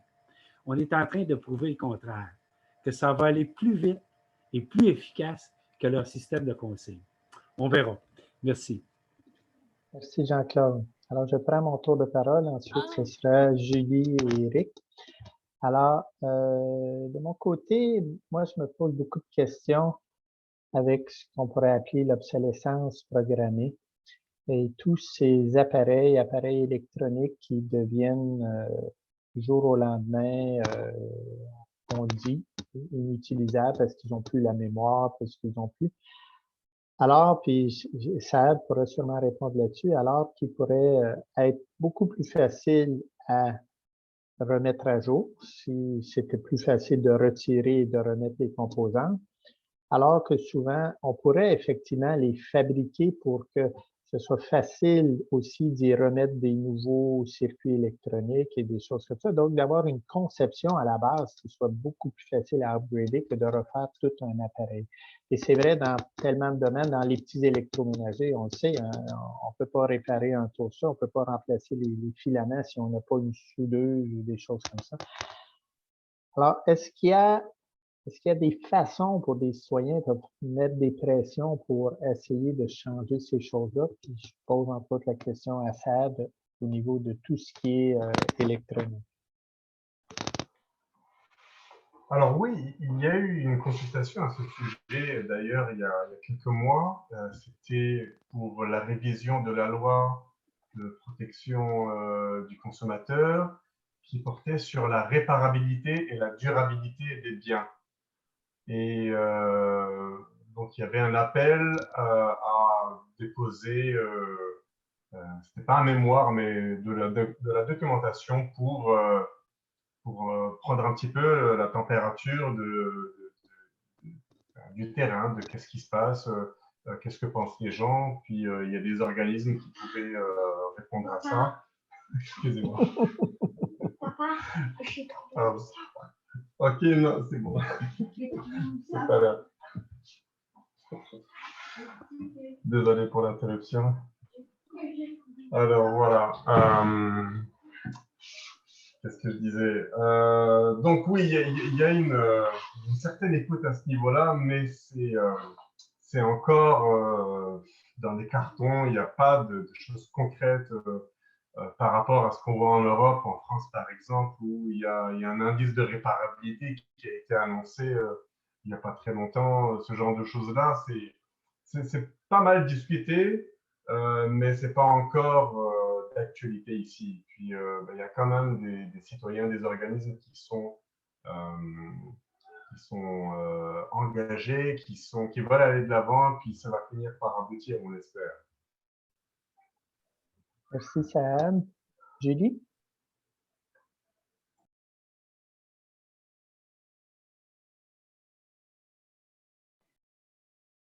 Oh, oui, excusez-moi, est-ce que vous m'entendez là? Oui.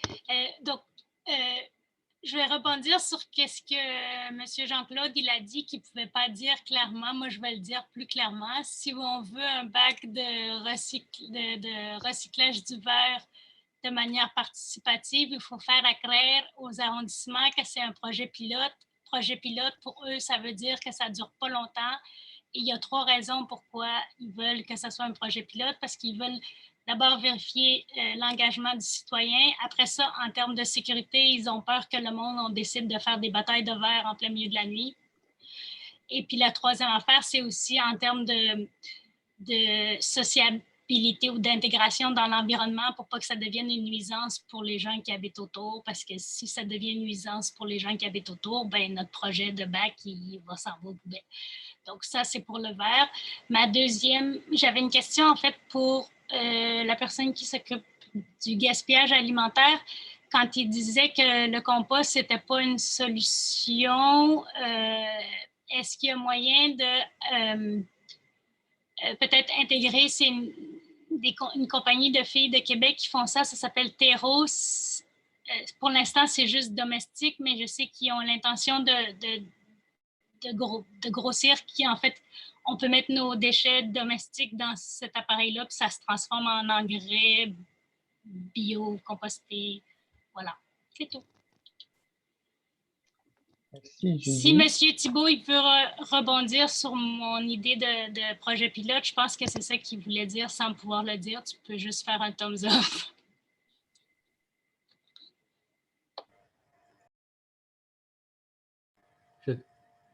Bravo, Julie. Tu as nommé exactement les bons points sur lesquels il faut se préparer auprès d'un conseil municipal. Projet pilote, très, très bonne idée. Est-ce que les citoyens vont embarquer? Là, je pense qu'il faut aller sur le Facebook Opération Vert Vert. Vous allez être renversé de voir à quelle vitesse les conteneurs, et il faut dire aux conseillers, prenez 5 minutes, ouvrez Opération Vert Vert Facebook et regardez les conteneurs. Alors, la capacité des citoyens à participer, elle est garantie. Un problème réel que tu signales, le problème du bruit.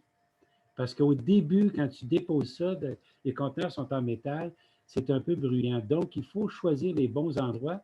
Les bons endroits, c'est les centres commerciaux, c'est les magasins qui ont des très grands stationnements, qui sont loin du monde. C'est bête, parce qu'en plus de ça, c'est intelligent sur le plan écologique. Tu rentabilises ton essence. Quand tu vas acheter quelque chose, tu déposes ton verre. Hey, vraiment génial. Alors, sauf des gaz à effet de serre, il n'y a pas grand conseiller qui peuvent être contre ça au niveau du principe. Puis la saleté ou les garochages de verre, honnêtement, ça fait 5 ans, nous autres, que ça fonctionne de façon intensive depuis 1 an et demi. On n'a jamais entendu parler qu'il s'était fait soit de la saleté. Le seul problème qui peut arriver, c'est si le conteneur n'est pas vidé assez vite, il arrive que les gens se tannent puis mettent leur boîte de bouteilles au pied. Et là, c'est emmerdant pour les fonctionnaires, les employés qui doivent nettoyer ça. Alors, le truc, c'est de les avertir. Quand vous allez le mettre, là, surveillez-vous, faites ça vite pour aller changer. Merci. Non, mais moi, je dirais juste que c'était les 3 arguments qui nous servent. C'est juste se préparer parce que quand tu ne veux pas faire quelque chose, tu trouves une bonne raison pour ne pas le faire. Mais nous, on a les preuves maintenant que ça fonctionne. Même dans Unsix, ce n'était pas une erreur, c'est fait exprès que c'était un projet pilote. Sauf que quand ils ont vu que tout le monde était intéressé, ils ont dit « Oups, on s'est trompé » parce qu'ils ne pouvaient pas les implanter tous en même temps parce qu'ils étaient occupés avec d'autres choses. Merci, je comprends. Merci, Julie. Alors, il est presque 7 heures. On peut continuer encore quelques minutes. Il y a 2 mains levées. Éric? Oui, ben je vais en profiter pour répondre à plusieurs points là, qui ont été soulevés par rapport au gaspillage alimentaire, le suremballage aussi en lien avec ça. Donc, premier point, l'économie circulaire, ça on a entendu, là, je pense que c'était Marie qui disait que c'était très répandu. Oui, c'est très populaire, en fait, le concept de l'économie circulaire dans les dernières années. C'est très mis de l'avant, puis c'est comme un terme qui est rendu vraiment à la mode.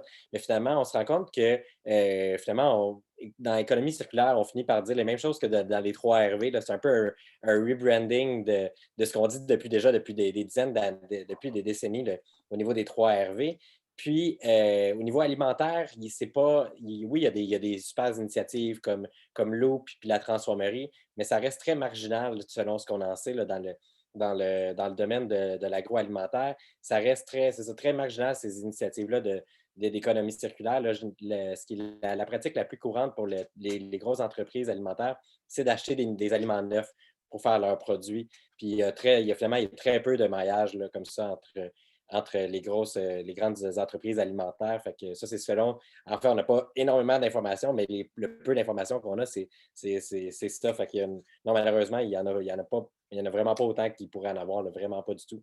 Puis notamment parce que, puis quand je disais que c'était rentable, c'est que oui, il peut y avoir des économies qui soient faites quand une entreprise, justement, peut donner ses résidus ou vendre ses résidus à une autre entreprise pour les recycler, mais c'est beaucoup plus compliqué puis les coûts présentement pour le compostage, puis la biométhanisation ou pour les déchets, ou même il y a beaucoup de grosses industries agroalimentaires là, qui font juste envoyer ça en alimentation animale. Des fois, les collectes sont même gratuites dans ces cas-là. Fait que c'est pas ça fait que l'impact financier pour ces entreprises-là, plutôt de chercher d'autres débouchés pour vendre leurs résidus à une autre entreprise qui va l'utiliser, c'est souvent juste plus complexe pour une économie qui n'est pas significative au final.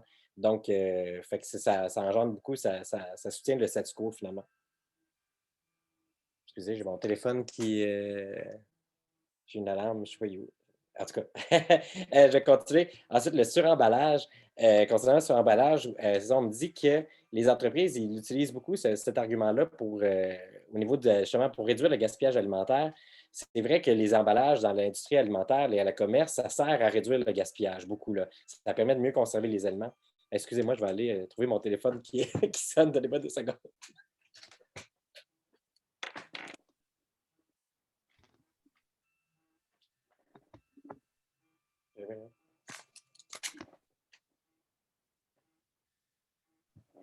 On ne l'entend pas, Éric, hein, nous, le téléphone. Si ça ne te dérange pas, nous, on ne l'entend pas en tout cas. En tout cas, moi, je ne l'entends pas. Je ne sais pas si certains d'entre vous l'entendez. Wow. Disparu.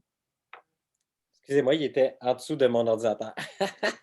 Je ne pouvais même pas le trouver. J'étais comme, ben voyons, je l'entends tellement, puis je ne le trouve pas. Donc, excusez-moi pour cette interruption. Oui, c'est ça, fait que le suremballage, fait que c'est dur de déterminer en fait ce qui est réellement du suremballage superflu pour les aliments parce qu'il y en a qui sont vraiment nécessaires pour réduire le gaspillage alimentaire. Parce que, au point de vue, si on compare entre un emballage qui est jeté puis un aliment qui est jeté, il vaut mieux jeter un emballage que de jeter un aliment. Au point de vue là, de l'impact sur l'environnement, le gaspillage alimentaire est plus grave que la production de déchets plastiques, par exemple. Fait que si l'emballage a pour effet de réduire le gaspillage alimentaire, il est nécessaire. Après, il y a moyen de quand même favoriser d'acheter les aliments les moins emballés possibles. Puis aussi, en tant que consommateur, on a, parce que je disais que la grosse majorité du gaspillage alimentaire se produit là, dans les commerces et les industries alimentaires. Mais en tant que consommateur, on a aussi le pouvoir de réduire le gaspillage à ce niveau-là en achetant les aliments via des circuits courts, en achetant le plus possible directement des producteurs. Fait quand on saute les maillons de la transformation, de l'emballage, de la distribution, quand on achète directement du producteur le plus possible, le plus proche, bien, on évite tout le gaspillage qu'il y a eu dans ces maillons-là.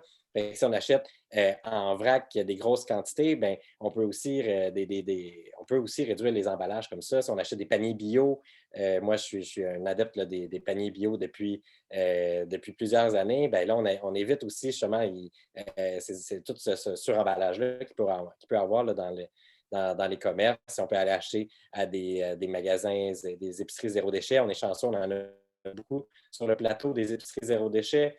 Il y a l'épicerie sur Mont-Royal, il y en a 4 différentes. Il y a l'épicerie d'ouest en est, il y a l'épicerie locaux, il y a le vrac Québécois, le méga vrac et Muscade. J'en ai peut-être inversé 2 là, dans la géographie, mais il me semble que c'est ça leur ordre sur Mont-Royal. Là, fait qu'on est vraiment chanceux. Il y a des gens qui nomment Second Life, entre autres, là aussi à Montréal. Il y a plein de points de chute de Second Life pour acheter des fruits et légumes qui sont justement zéro déchet aussi. Puis c'est des fruits et légumes qui ont été déclassés dans l'industrie pour des défauts qui sont des imperfections, en fait, mais dont on se fout un peu. On peut se foutre totalement. Fait qu'ils les récupèrent comme ça, des aliments qui sont des mal aimés, puis ils les revendent, mais c'est des super beaux aliments. Comme je disais, des points de chute un peu partout à Montréal. Fait qu'il y a vraiment plein d'alternatives là, pour nous-mêmes en tant que consommateurs pour éviter ce suremballage-là puis le gaspillage dans la chaîne. Puis en fait, pour revenir à la question concernant Terreau aussi, là, qui permet effectivement de faire du compostage domestique pour les gens qui n'ont pas de terrain, parce que c'est sûr que, comme je disais, que le compostage domestique, c'est mieux que le compostage municipal, mais il faut avoir un peu un terrain, un petit peu un jardin pour l'utiliser, pour le faire. Fait que sinon, Terreau, c'est une machine qu'on peut avoir dans notre cuisine pour mettre nos résidus alimentaires, puis ça va les déshydrater, puis en faire justement une poudre qu'on peut utiliser pour le compost. Par contre, c'est très coûteux, comme quelqu'un le disait aussi dans les commentaires, là, ça coûte très cher ces machines-là, donc ça peut difficilement être une solution accessible à tout le monde. Puis aussi, le gros problème du gaspillage, du compostage, comme je disais, c'est que ce n'est pas une solution au gaspillage. Ça réduit l'impact du gaspillage alimentaire versus de l'envoyer à l'enfouissement, mais ça sert aussi malheureusement aussi un peu ça sert à déresponsabiliser aussi les gens. Et les gens, ils se disent comme, ah, ben c'est pas grave que je jette tel aliment parce que je l'envoie au compost ou je le mets dans ma machine terreau. Fait que c'est un peu dans le risque, ça a même été étudié là, que le compostage peut encourager même le gaspillage parce qu'on va faire moins de gestes pour le réduire parce qu'on va se dire que c'est pas grave, c'est parce que ça s'en va au compostage. On a plus tendance à vouloir le réduire quand ça s'en va aux poubelles, mais on se dit, bon, ben, on a du compost, c'est pas grave. Mais oui, c'est grave parce que l'impact, c'est pas tant le déchet lui-même, c'est de la production, là, comme je disais. Puis en fait, moi, j'ai une question pour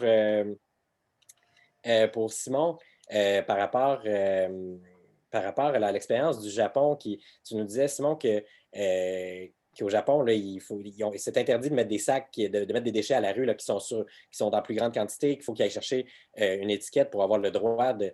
Mais j'ai de la misère à comprendre comment ça marche parce qu'ici, moi, je l'ai vu plein de fois, il y a des gens qui jettent leurs déchets n'importe quand, n'importe comment sur les trottoirs, qui ne les mettent pas les bonnes journées. Puis des fois, la ville intervient puis va mettre un collant sur le sac pour dire comment vous n'aviez pas le droit de le mettre cette journée-là. Mais il n'y a aucune conséquence parce qu'on ne sait pas c'est qui les a mis les déchets sur le trottoir. Fait que les gens, ils peuvent mettre les déchets, n'importe quel déchet, n'importe quelle quantité, n'importe quand. Puis il n'y en a pas de conséquence pour la personne qui le met. Fait que j'ai de la misère à comprendre comment on peut empêcher les citoyens de mettre n'importe quelle quantité de déchets à la rue. Simon, je m'excuse, je dois absolument y aller. Okay. En vous remerciant beaucoup, beaucoup de l'invitation. C'était extrêmement intéressant. Et j'espère que vous reprendrez l'occasion. C'est vraiment formidable. Et salutations à Aruba, Julien. Ça m'aura fait très, très plaisir de pouvoir l'avoir. Merci beaucoup, Jean-Claude. Merci, Jean-Claude. Au plaisir. Alors, un petit droit de réplique pour Simon. Oui, rapidement. Ben, le Japon, c'est une culture, les gens sont un peu différents de nous. Les gens se responsabilisent beaucoup tant qu'à leur consommation. Et puis, quand ça vient aux déchets, ce qui se passe, c'est que tu as des endroits désignés pour chaque édifice sur le long de la rue. Fait que tu as comme une espèce de toile qui va recouvrir un coin ou un bout de rue. Puis ça va être la toile que tu vas recouvrir les sacs de déchets pour cette résidence-là. Et puis, quand quelqu'un met soit des mauvais déchets ou trop de déchets, ou que les éboueurs laissent un collant pour dire « vous avez mis trop de trucs » ou pas les bons déchets la bonne journée, ben, tu vas avoir un avertissement des éboueurs, mais aussi les voisins. Les voisins vont venir te voir et vont être comme « pourquoi tu as fait ça? » J'ai eu des voisins qui m'ont rapporté des sacs les premières semaines parce que je ne savais pas trop comment ça marchait. Donc, c'est culturel. Pour se rendre à ça, c'est possible. Mais c'est juste que les gens sont très, très conscients de la quantité et puis aussi du fonctionnement là-bas. Puis, il ne faut pas oublier ce qui peut sembler comme une pratique assez radicale au début, vient rapidement en habitude. Il faut juste l'implanter, puis c'est l'implantation qui est un peu difficile au début. Mais eux, on s'entend que c'est du recyclage et puis la gestion de déchets 2.0. Merci, Simon. Claudia? Oui, ben, j'avais juste 2 petits points pour finir. 3 petits points. Second Life, je suis abonnée, c'est ce que ça me fournit en légumes tout le temps, puis ils sont très, très bien. Donc, je recommande à tous Second Life. Super bon panier, simple, et on a l'impression de vraiment contribuer au moins de gaspillage. J'ai aussi demandé à la ville de venir mettre un gros cylindre de compostage dans ma ruelle. Et juste pour votre info, c'est super facile à faire. On le demande, ils viennent, ils trouvent un spot dans la ruelle. Puis moi, je pensais que ça allait être toute une complication de trouver un spot. Non, là, dans le coin. Hein. Et ça fait que ça simplifie beaucoup l'utilisation du compostage. Ça fait qu'on n'a plus de verres, de petits verres qui bougent l'été derrière chez soi. En tout cas. Donc, je recommande à tous de faire installer un composteur communautaire, ça s'appelle. Rotatif. C'est merveilleux. Et puis, mon dernier point, c'est que je vous invite tous à rejoindre Prenons la ville. C'est une nouvelle organisation qui se met en place, qui veut être une coalition de militants et d'organismes militants. Et on veut se mettre tous ensemble pour être sûr qu'on se fasse entendre par les électeurs, les candidats plutôt municipaux. Et donc, voilà, si vous avez envie de donner plus de force à votre voix, on peut se regrouper tous ensemble et on va faire des grosses conférences de presse et des assemblées aussi à l'automne. Voilà, donc retrouvez-nous sur Prenons la ville. Merci. Merci Claudia, merci énormément à nos invités. Vous avez soulevé beaucoup de points, nous avez apporté un certain nombre de solutions. Ça nous stimule à être encore plus militants, à s'engager plus. Et la suite, bien, lors des grands rendez-vous qu'on prévoit en septembre et tout ça, vous pouvez y être, vous pouvez y venir, mais c'est sûr qu'on va reparler de gestion des déchets, des 3R, de réduction des pertes alimentaires et tout ça. Alors, merci beaucoup à tous vous autres. On va essayer de faire un petit compte-rendu pour mettre sur le site web d'Annie le plateau. Et s'il y en a effectivement qui veulent revoir les parties, on a enregistré et ça aussi, je pense que ce serait disponible. À très bientôt et bonne soirée. Merci beaucoup, au revoir. Merci à tout le monde. Bonne soirée, au plaisir. Bravo Hubert, Catherine et Vincent. Merci. Ouais, c'était très bien organisé. Merci tout le monde. Oui, merci de l'organisation. Merci. Au revoir. Merci.